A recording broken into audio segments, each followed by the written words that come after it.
I said I want to do one of these about sex. I said I'll sit here and curl everybody's hair. Now I'll tell you why I just brought that up. It's actually a good place to start because when the beings first started coming to me, all they talked about was sex.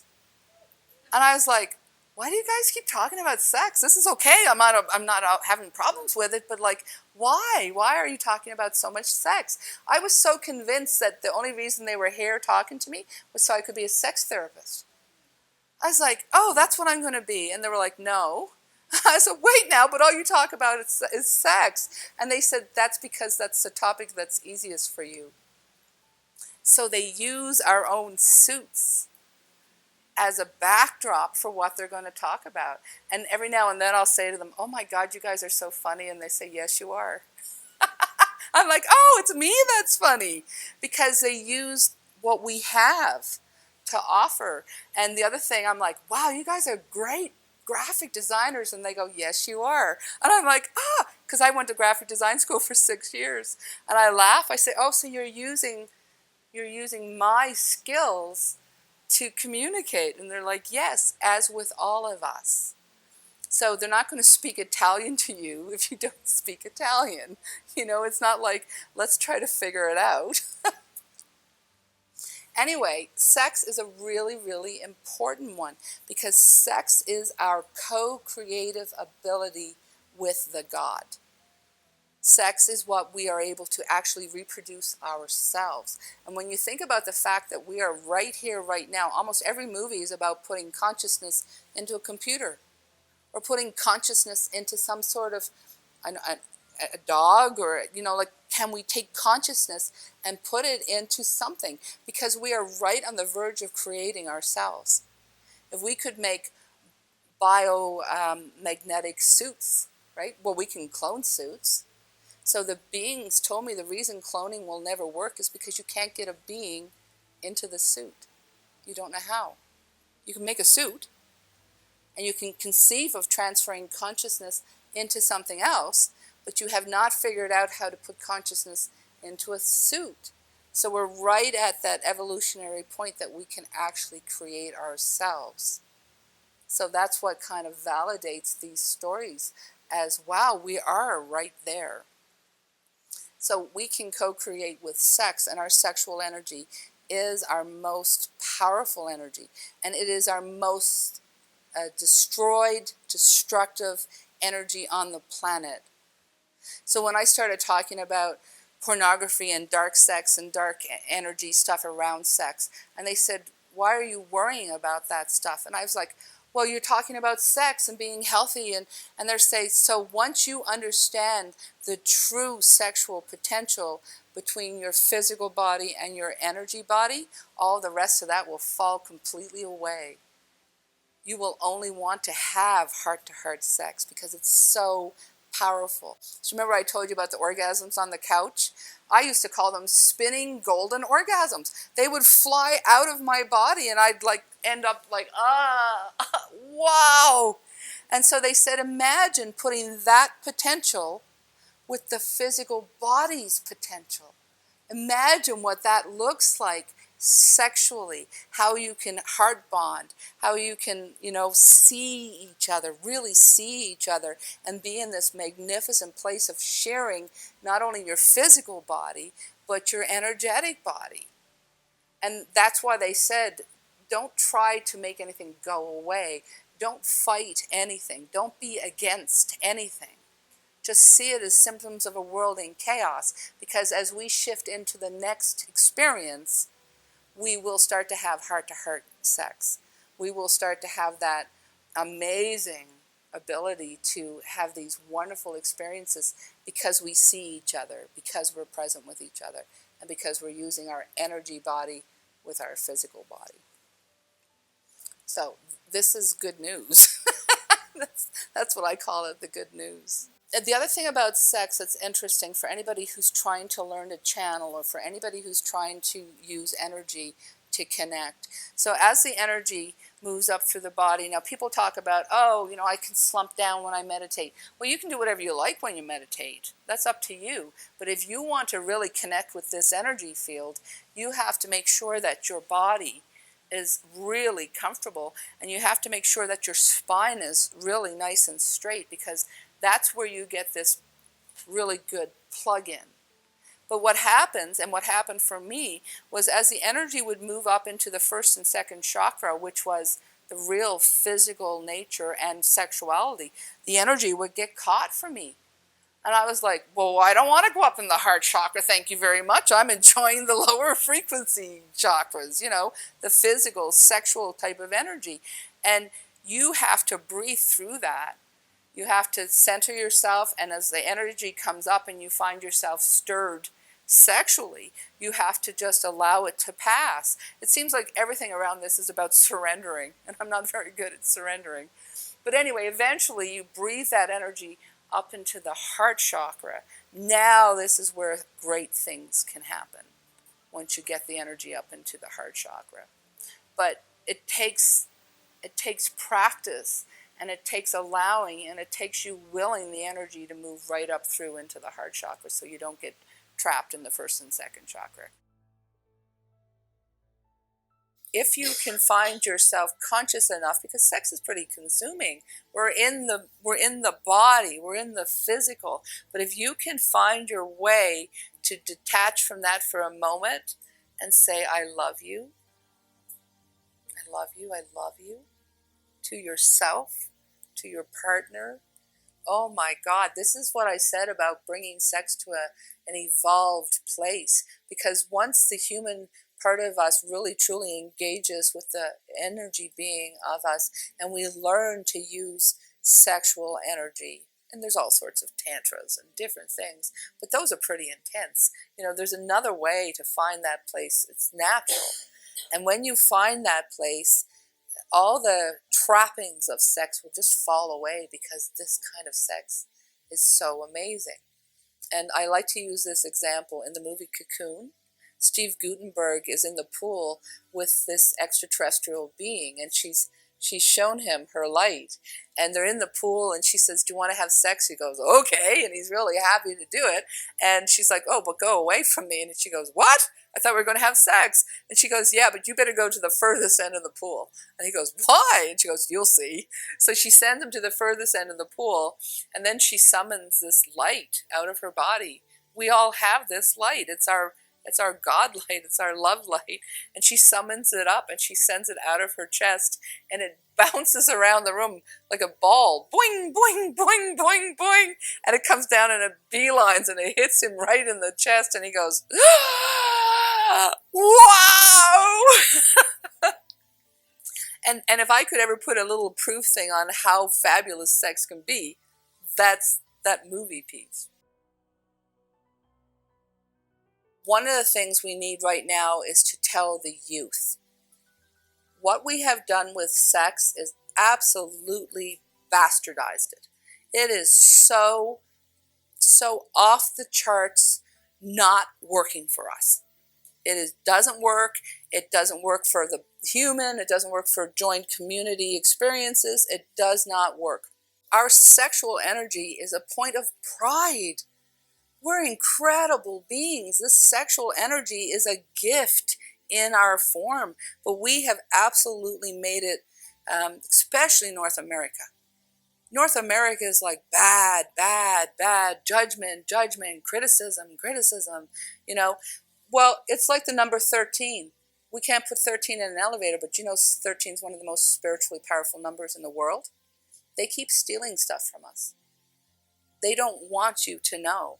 So your sexual energy, that's the powerful energy to create your life, they don't want you to use it. They want you to feel shameful. Now, who's they? The dark.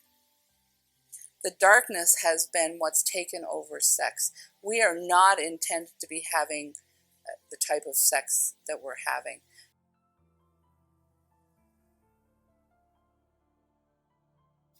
I often joke with my kid that if you're going to have sex with it, you better get down and look at it. You better be willing to engage. Look at somebody's eyes. Look at somebody's body. Be present. Like, this is not a poke your stick in there, wiggle it around, and then go home. Be present with this activity. And if you can't talk about it, you're not ready to be doing it. Now that doesn't matter if you're 15 or 17 or 27 or 47. If you can't talk to your partner about the kind of things that they have learned to like, and it's learned to like, because our natural state of sexuality is we don't know what somebody else likes. We have to ask questions. We have to do, one of those guys does a really cool thing about mapping the body. Oh, do you like this? Oh, do you like this? Right? 1, 2, or 3. Is this a 3? Oh, that's a 3? Okay, that's good. So if you're not willing to have fun with it, if you're not willing to look somebody in the eyes, if you're not willing to ask, what do you like? Where did you come from? What's your sexual history? So that I can understand you and work with you. Then you're not ready to be engaging in a sexual activity with somebody. This energy is so incredibly powerful. So we go back to do no harm. First and foremost to yourself. So if you're having sex with somebody for some other reason than the pleasure of unifying, you're doing it for the wrong reason. And if it's harming you or if it's harming them, you can't do it. Do all you do with honesty and integrity. That's what I mean about being bold enough to ask questions and to look at your partner and to be present and to ask, oh, wow, does this feel good? Does this feel good? Orgasm is not the goal of sex. The pursuit of pleasure and the gratitude for that pleasure is the pursuit of sex. Orgasm is a happy conclusion. So if you're not seeking that orgasm as the reason you're doing it, if you're just engaging with each other to share your energy fields, to share your body, to share your consciousness, to become one, to be present with that, and oh, that feels good. Oh, that feels good. So the beings talked to me actually one time about the fact that up here in our chest, we have, it looks like a well. And inside of the well are all the colors of our chakra system. And that as we caress, the well fills up a bit and splashes. And as we kiss, the well splashes. And as we touch each other and stroke each other, the well splashes. And it's just building and it's mounting and it's pleasure, like pleasure and pleasure and pleasure. And the goosebumps start to come and you're truly present and you're like, wow, this feels so wonderful. And you're filling this well up with the pursuit of pleasure. And you get to the top of this well, and as it comes up to the top of the well, all this beautiful crystalline light energy and all the colors meet all the colors of the auric field, and they all merge together, and the well spreads out over the top, and you have an energetic orgasm. Because the color meets the color, and it turns into pure white light, and it goes So then there's an energetic orgasm, and then there's a physical orgasm, and it is just an electrical pulse. But it's so damn good. And we enjoy it so much. So now you've had this encounter. Now what comes is, thank you, thank you, thank you. So that is how we were intended to be sharing our energetic sexual fields. So all that's happened right now, and we can't get into criticizing it. We can't get into judging it because now we're as bad as, right? As soon as you're criticizing and judgment and oh, he, and oh, she, and oh, porn is bad, and oh, this is bad, and oh, this is, so judgment, judgment, judgment. See that as a world in chaos, and know that once you start to engage in this energetic field with this filling the well and every little sensation that's so beautiful, oh, thank you, I love that, that's so great, oh, you get the tingles, and oh, that's so wonderful. And then when that well overflows and you have an orgasm, you're in thank you, thank you, thank you. Mario Kart, you level up. You'll stop engaging in sex that doesn't serve you. You won't be seeking out activities that are dark. People get into the conversation, oh, this is dark, or this. It just is. It just is the symptoms of a world in chaos right now. And sex is such an easy tool for the darkness to use to suppress us and to make us feel guilty and shameful. And all of those things don't work for us. We have to embrace, oh, I'm a sexual being. I love to feel good. I'm so thankful when I feel good. And that orgasm is not the absolute be-all of the experience. It is just when the well overflows. When the well overflows, it's so delightful. So this is what they want the young people to understand, is that the sex that has been happening for us us oldies who've been doing it for 50 years does not have to be the kind of sex you engage in. And the more pure your sexual experiences are, the more you're willing to speak to people, to be present to people, to ask questions about your lover. You know, the more then you're ready to engage and explore each other. And then fill up that well and splash out the white light and whoop, whoop. Okay, so the beings were telling me about this well, this light well, and that how that touch was the thing that was making this light well fill up with this liquid light and have these incredible orgasms. And they said, but you can do this without ever touching anybody's body. I was like, what?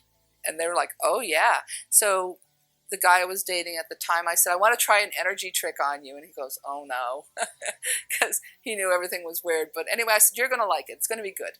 Because the beings had just taught it to me. So he laid out on the couch, and I centered myself, and I got into my highest heart, and I said, thank you for the opportunity. I am a complete energy being in form, and now I'm going to give a gift to my partner.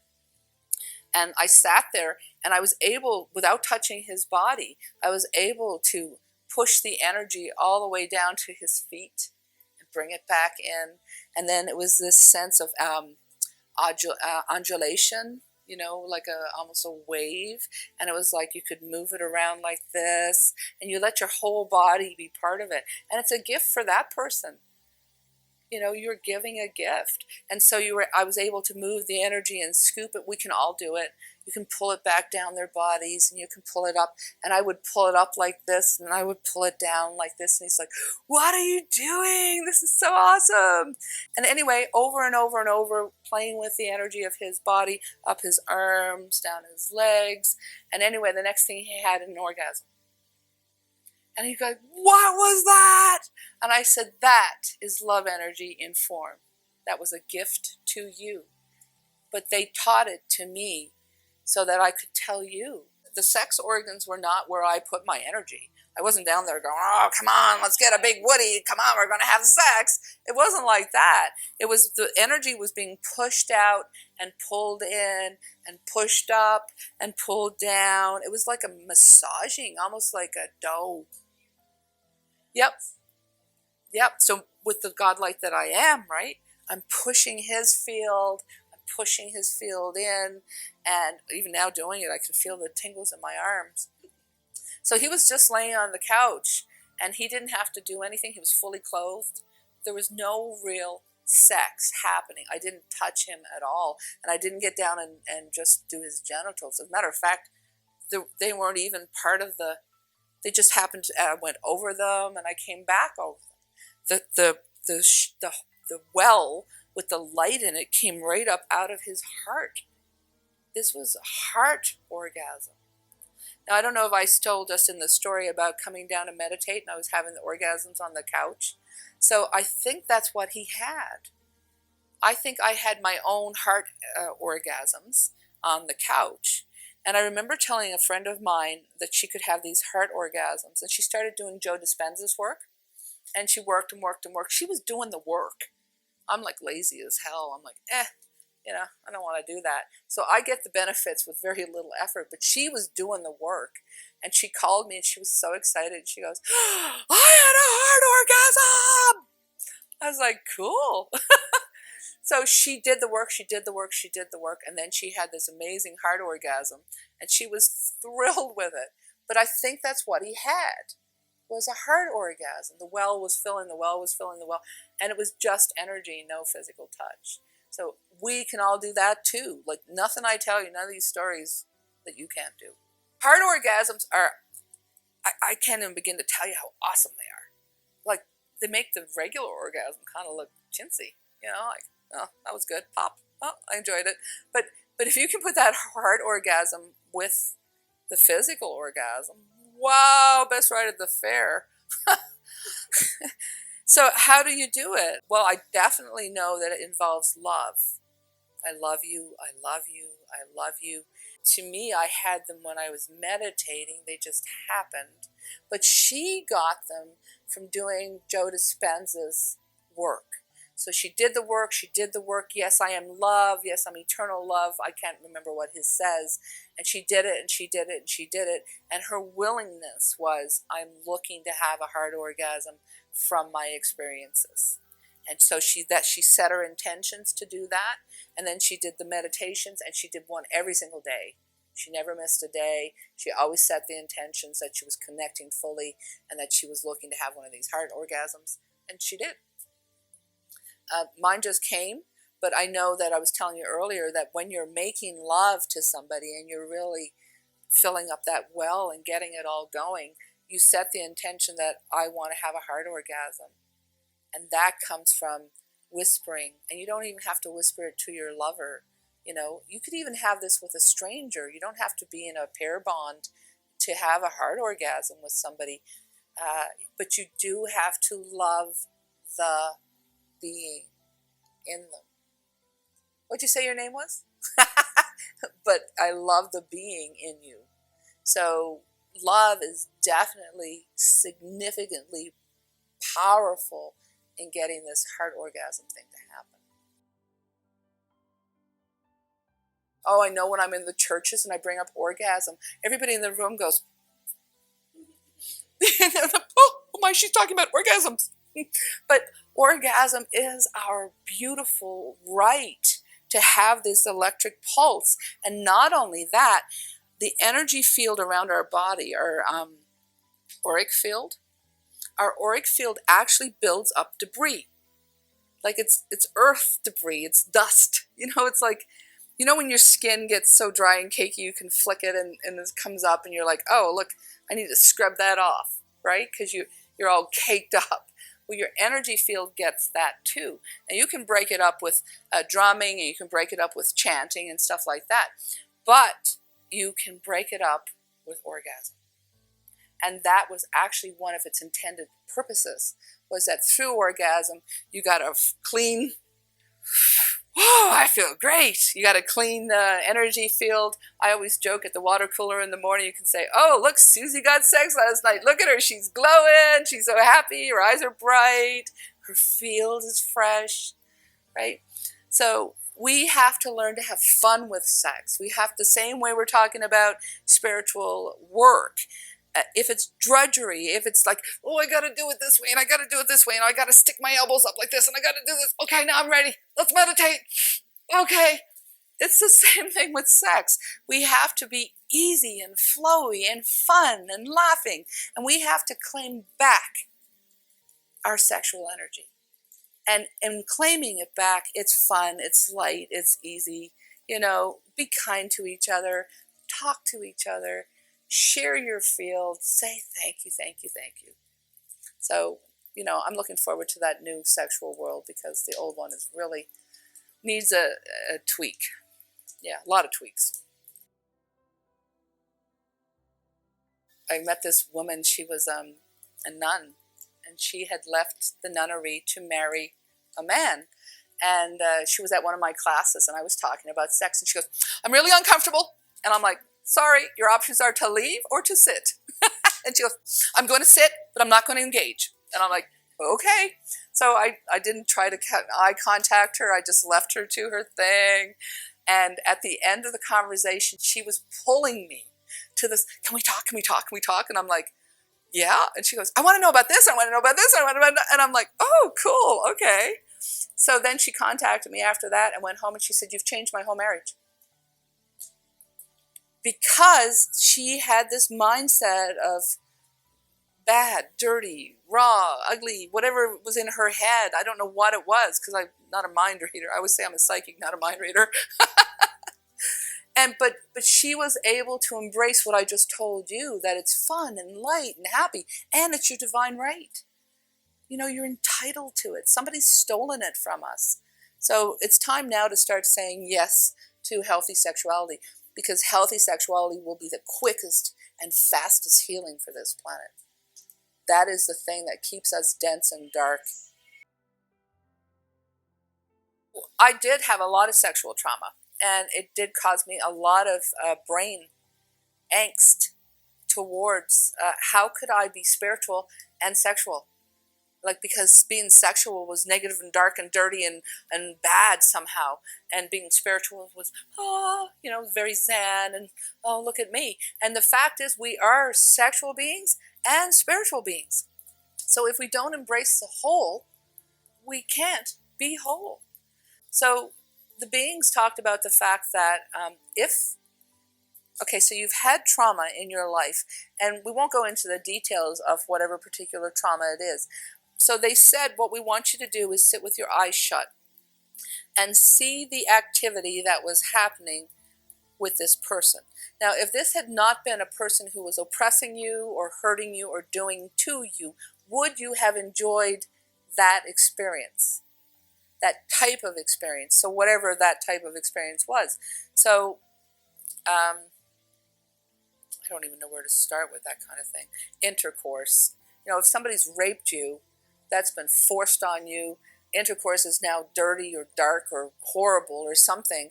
But yet intercourse is one of your greatest pleasures and joys available to your body and to your spiritual body. So now it's lost. So what they said to do was, if that had not been forced upon you, if that had not been done to you, if you had not been scared and afraid, would your body have enjoyed that experience?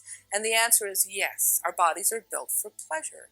So they said, what we want you to do is close your eyes and reclaim the event. But instead of it being done to you, you're asking. You're saying, oh, I'd like to try. Ooh, that's fun. That's nice. Ooh, I like that. So if it had not been done to you as an event, and you had been going, oh, I'd like to try this. So what they did was take me through quite a few of my traumas where I would sit and they'd say, now see it, see what was happening, and take out what was done to you. Now you're left with the experience of that particular touch or that particular tickle or that particular activity. And now instead of seeing it as being done to you and oppressive and dark, see it as a joyful light experience that, oh yes, I would choose that. Oh yes, I would choose that. That would be fun. Oh yes, that would be exciting. That would feel nice. And then you start to reprogram. We're just programmed entities. And you start reprogramming your body. So you see the event and you cast that one out. Right? So the negative event, you cast that one out, and now you see it like, ooh, that would be exciting, that would be fun. You smile, you see it in your mind's eye, and you giggle and go, ooh, yeah, I'd like that. And you claim back that event by programming that it was joyful and fun and exciting.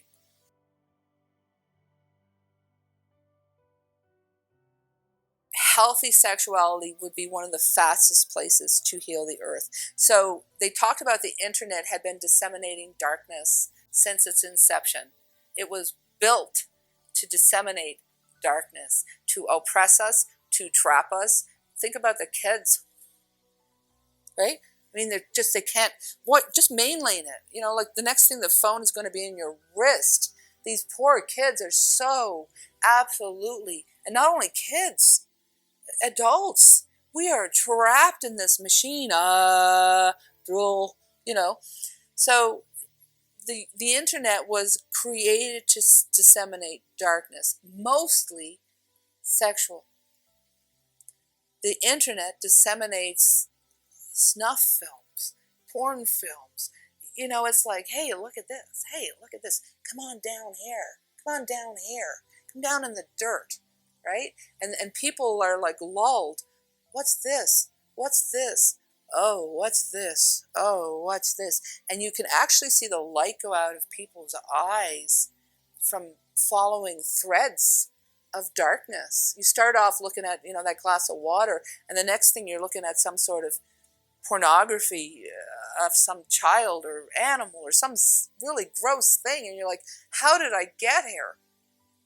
Because that's what these threads are meant to do. They're meant to pull you into darkness. So the being said, use their tools against them. So don't go on don't follow threads don't spend as little time as possible on these computers. Do what you need to do and get off of them. Before you start with them, put your hands up and say, I'm only dealing with highest light. Send me information that is going to assist me, assist my human, and make me feel alive, awake, and empowered. Set your intention before you start dealing with that machine. Those machines are wicked. Those phones are wicked. That's what they called use their tools against them.